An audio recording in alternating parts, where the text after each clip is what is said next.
Nous sommes le vendredi 1er mai 2026. Mesdames, Messieurs, bien le bonjour, bonsoir, bienvenue. Voici Art d'Info Haïti Actualité Ralph décrypte l'info pour ce vendredi 1er mai 2026. Comme d'habitude, une collaboration avec le journal en ligne Alternance Média, Téléspirale en Floride et Cimédia. Et tout de suite, mesdames, messieurs, voici les principaux titres qui ont marqué l'actualité pour ce vendredi 1er mai 2026. On va en Haïti pour parler budget électoral revu à la baisse, tension persistante toujours entre le Conseil électoral provisoire et le Premier ministre Alix Didier Fizeme. Le Conseil électoral provisoire a transmis mardi 28 avril 2026 le budget électoral révisé à l'exécutif après le rejet du précédent montant 250 millions de dollars jugé inacceptable par le Premier ministre Alix Didier Fizeme. Bien que le CEP n'ait communiqué aucun chiffre officiel, plusieurs sources internes indiquent que la nouvelle proposition se situe entre 220 et 230 millions de dollars, soit une réduction de 25 à 30 millions de dollars. Selon un conseiller électoral, cette révision tient compte de contraintes structurelles importantes, notamment des arriérés de paiement de salaires accumulés sur près de 10 ans, l'absence d'infrastructures opérationnelles dans les bureaux électoraux départementaux et communaux, ainsi que de nouvelles exigences comme l'intégration de la diaspora ou la mise en place de centres de tabulation dans chaque département.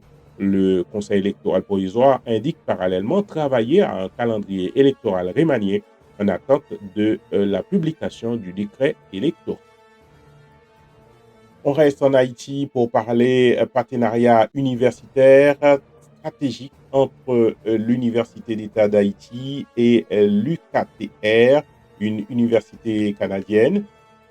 L'Université d'État d'Haïti et l'Université du Québec à Trois-Rivières ont signé le mercredi 29 avril 2026 un accord de coopération scientifique et académique visant à renforcer la recherche conjointe et la mobilité universitaire.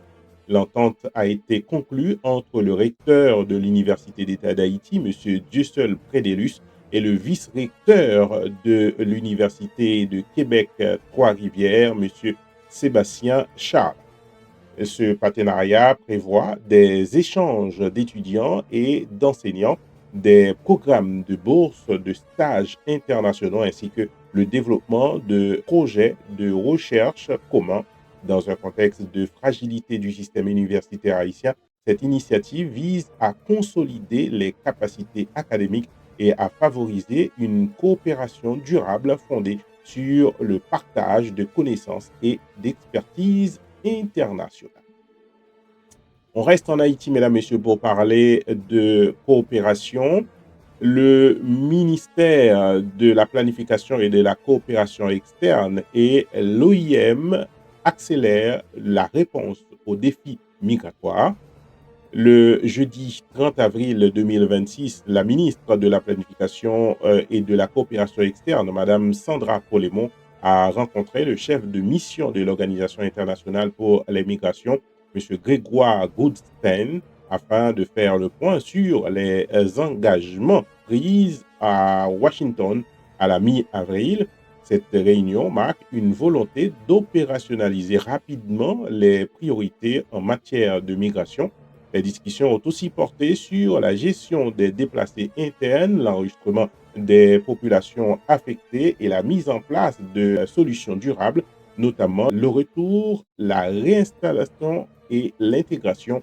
Un plan d'action sur 6 à 12 mois est envisagé avec des programmes ciblant particulièrement les jeunes à risque et les populations vulnérables dans un contexte de hausse des déplacés en Haïti.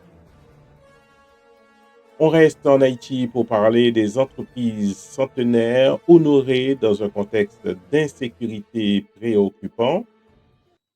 À l'initiative des gardiens du savoir et des traditions et la Chambre franco-haïtienne de commerce et d'industrie, CFHCI, le mercredi 29 avril 2026, plusieurs entreprises emblématiques, dont le Nouvelliste, la Société du Rhum Babancourt, la Maison Henri Deschamps et la Brasserie La Couronne, ont été honorés au jardin Tipen pour leur longévité.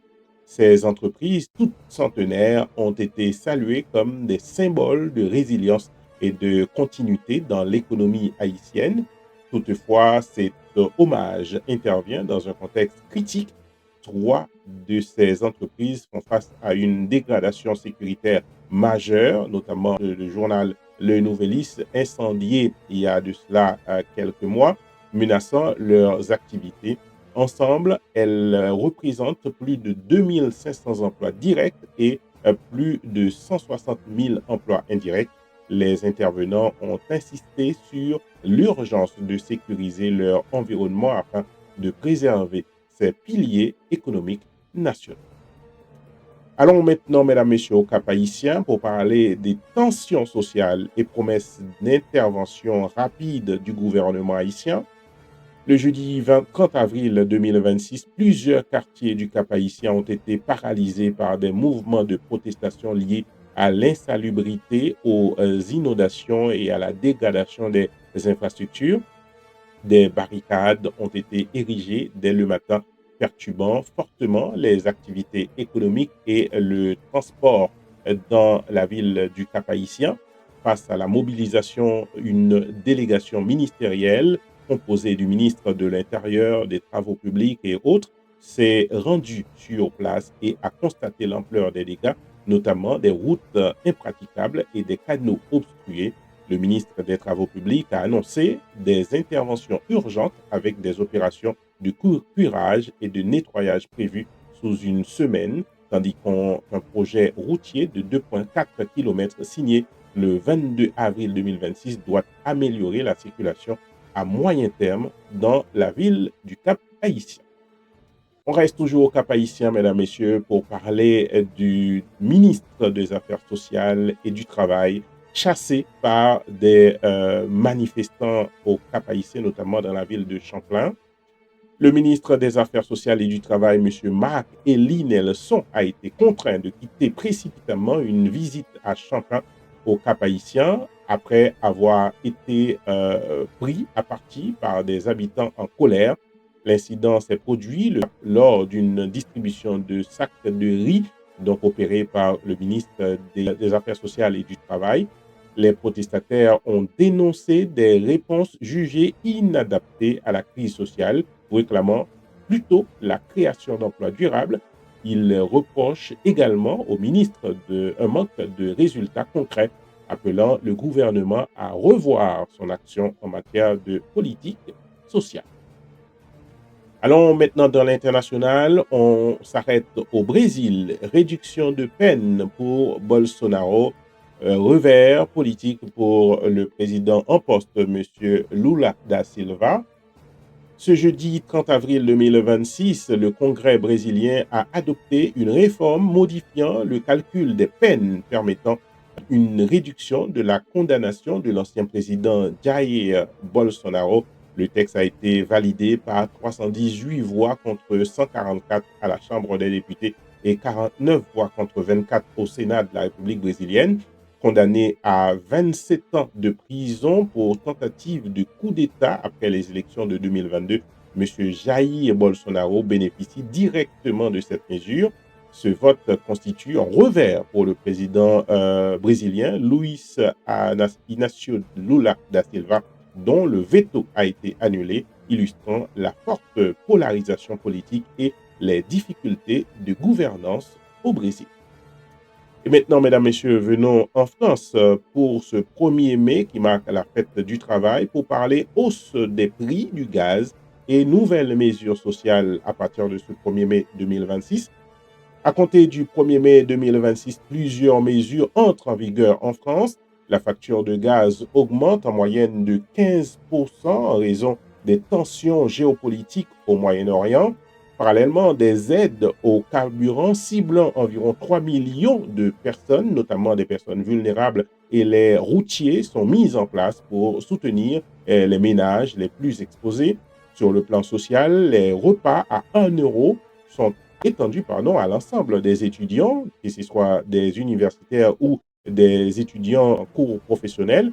D'autres mesures incluent la suspension immédiate du permis de conduire en cas d'usage du téléphone au volant dans certains départements, ainsi que l'instauration, dès le 4 mai 2026, d'un droit de timbre de 40 euros pour l'échange d'un permis de conduire étranger hors Union européenne.